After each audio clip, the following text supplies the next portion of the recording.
नमस्कार। पीडी व्यास नाम है हमारा। आप देखना शुरू कर चुके हैं नारी दूत। आज मैं आपको हल्दीराम मूलचंद हॉस्पिटल लेकर आया हूँ। वैसे मुझे आज नए साल पर आपको यहाँ लाना नहीं चाहिए था, लेकिन आना इसलिए पड़ा क्योंकि आपकी समस्या को उठाने के लिए ही यहाँ मैं आया हूँ।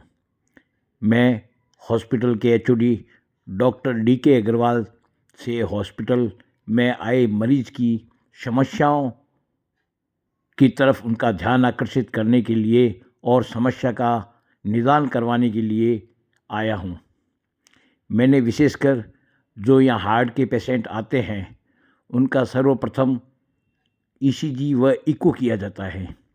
देखने में यह आता है कि इको के लिए मरीजों के नंबर 10-15 दिन तक नहीं आते, जिससे मरीजों को काफ़ी परेशानी का सामना करना पड़ता है। इस संदर्भ में मैंने डॉक्टर DK अग्रवाल से बात की। उन्होंने क्या कहा आप उन्हीं के मुख से सुनिए। नमस्कार दोस्तों, मैं आपको आज डॉक्टर DK अग्रवाल साहब से मिलवाता हूं। आप हल्दीराम मूलचंद हॉस्पिटल के एचओडी हैं। इनसे बात करते हैं इको के बारे में। जो हार्ट के मरीज हैं सबसे पहले उनका इको किया जाता है, उसके बाद में तय होता है कि इनके क्या बीमारी है और उसका इलाज कैसे कैसे किया जाना है। डॉक्टर साहब, आपका नारी दूत यूट्यूब चैनल पर स्वागत है। सर, आपको मैं प्रश्न पहले सबसे ये पूछूंगा कि इको मशीन एक है, PBM के भी कई पेशेंट आते हैं, हल्दीराम के भी पेशेंट आते हैं, अन्य ज़िले के भी पेशेंट इको के लिए बीकानेर में हल्दीराम में आते हैं, तो उनका नंबर 10-10, 15-15 दिन तक नहीं आता है। इस बारे में सर आप क्या कहेंगे?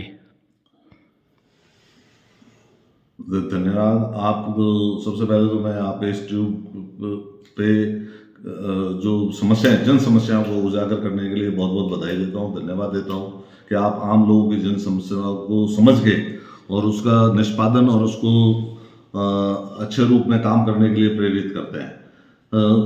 ये हल्दीराम मूलचंद हॉस्पिटल 2010 में हमारे स्टार्ट हुआ।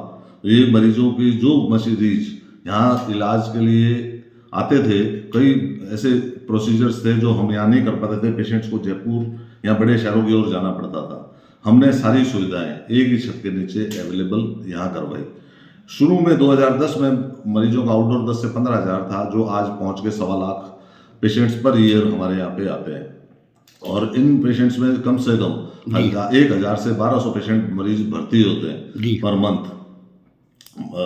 मंथ भर्ती होते हैं मरीज। और कुल मिला के तो कम से कम 15,000 मरीज से लेके 20,000 मरीज तक भर्ती होते हैं। लेकिन सब मरीजों को हम अच्छे से कैटर करते हैं और सुविधा अनुसार उन पेशेंट्स का हर संभव प्रयास करने का सीमित समय में करने की कोशिश करते हैं। इन सब मरीजों को भर्ती करने से पहले उसकी ECG, ब्लड टेस्ट और तीसरा इकोकार्डियोग्राफी मशीन भी हम करते हैं।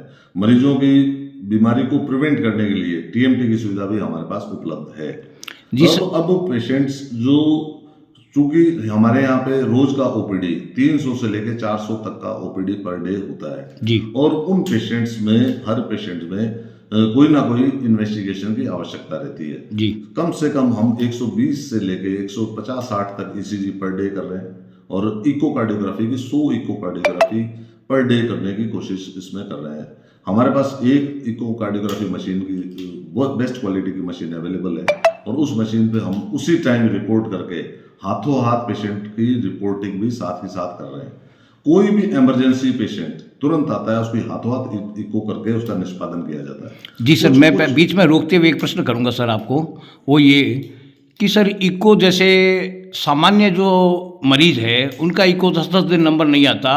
मैं यार इको की लाइन में खड़े हो गए, आज तो खैर भीड़ कम है सर्दी के कारण, बाकी दिनों में मैं देखता हूँ कि इको की लाइन लंबी लगी रहती है।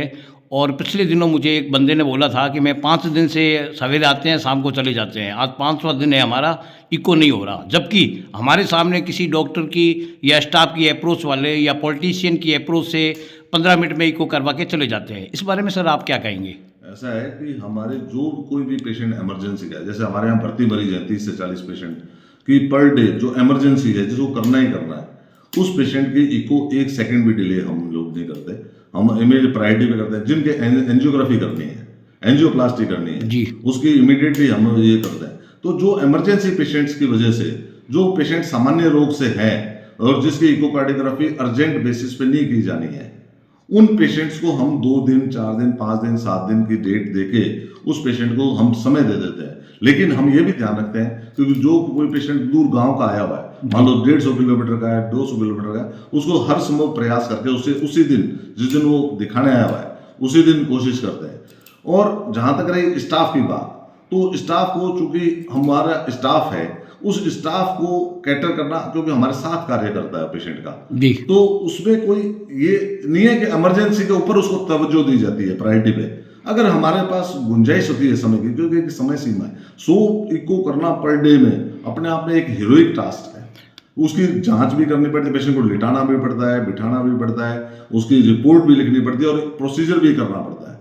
तो ये तो हर आदमी को आजकल, आपको पता है, भीड़ में जल्दबाजी का समय रहता है, लेकिन हमारे यहाँ पे हम हर संभव, हर तरीके से प्रयास करके पेशेंट को सेटिस्फाई करके, उसको इलाज में कोई कोताही नहीं हो, सब तरह का कैटर करके पेशेंट को हम इलाज देने की कोशिश करते हैं। सर, आपका कहना ये है कि दिन भर में 100 इको होते हैं और 100 ही मरीज आते हैं।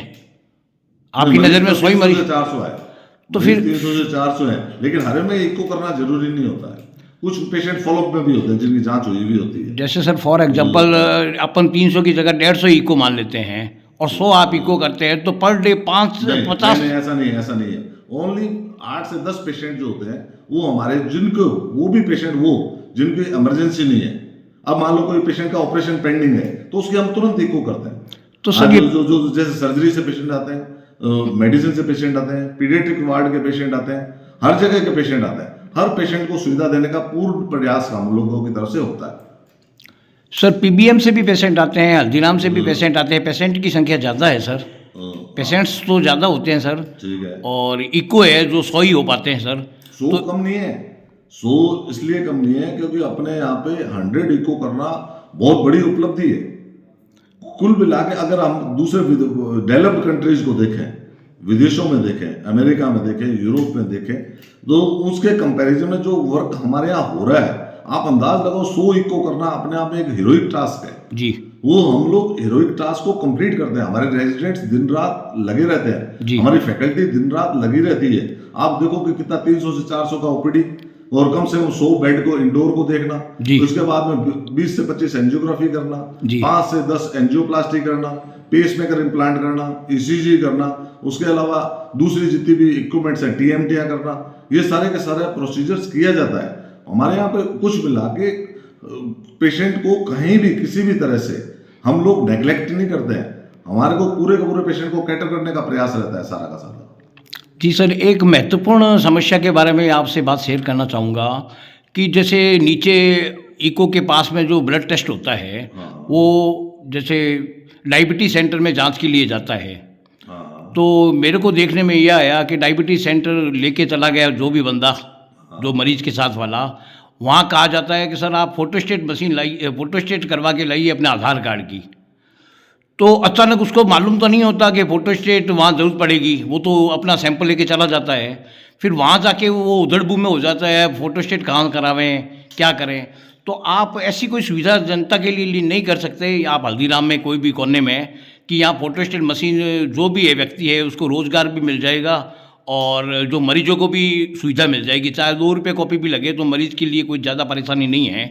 तो ये जो दुविधा होती है, अकेला जो मरीज आता है वो देने जाता है, फिर फोटोस्टेट का बोलते हैं, फिर वो बाहर की दुकानें ढूंढता है, करवाता है, उसके 1 घंटा, आधे घंटा, पौन घंटा ख़राब होता है। तो इसके बारे में सर आप क्या कहेंगे? आपने ऐसी कोई चीज़ बनाई, ऐसी चीज़ व्यवस्था कीजिए ताकि मरीज को, मरीज के रिश्तेदारों को, उनके परिजनों को असुविधा कम हो। इस बारे में क्या कहेंगे सर आप? पेशेंट, हमारे जो पेशेंट के डॉक्यूमेंट्स जिनके कंप्लीट होते हैं, जो हमारे नियमानुसार डॉक्यूमेंट कंप्लीट हुए बिना हम कोई प्रोसीजर नहीं कर सकते। वो प्रोसीजर जैसे ही डॉक्यूमेंट्स कंप्लीट होते हैं, हम पेशेंट को कतई परेशान नहीं होने देते। दूसरा, फोटोकॉपी लगाने का निर्णय ये प्रशासनिक निर्णय है। ये अगर जो सुविधा प्रशासन द्वारा उपलब्ध कराई जाती है, हमें कहीं कोई उसमें आपत्ति नहीं है। लेकिन हम हमारी तरफ से पेशेंट्स को ये कह देते हैं कि ये डॉक्यूमेंट्स हमारे को रिक्वायरमेंट है सर, वो डॉक्यूमेंट्स जैसे ही उसके पूरे होते हैं हम तुरंत उसकी जांच में 1 सेकंड की भी देरी नहीं लगा। मैं सर आपको ये नहीं कह रहा आपने उनकी जांच रोक दी, लेकिन पेशेंट यहाँ से सैंपल लेके जहाँ भी जाता है गंतव्य तक, वहाँ उनको यह कहा जाता है सर कि आप फोटोस्टेट करवा के लाइए आधार कार्ड की। डॉक्यूमेंट्स तो पूरे करने ही पड़ेंगे। तो आप ऐसी कोई सूचना लगाओ ना सर यहाँ पे। ये सुविधा मैंने आपको जैसे निवेदन किया, ये प्रशासनिक स्तर पर निर्णय है इसका, और ये जो सुप्रीडेंट ऑफिस में, प्रिंसिपल ऑफिस में ये निर्णय लगे और जो आवश्यकता अनुसार ये मशीनें फोटोकॉपी भी लगा दें। मेरी इनसे डिस्कशन भी हुई है सुप्रीडेंट साहब से इस बारे में। बस डॉक्यूमेंट्स कंप्लीट होते ही हम लोग जांच में 1 सेकंड का देर नहीं लगाते हैं।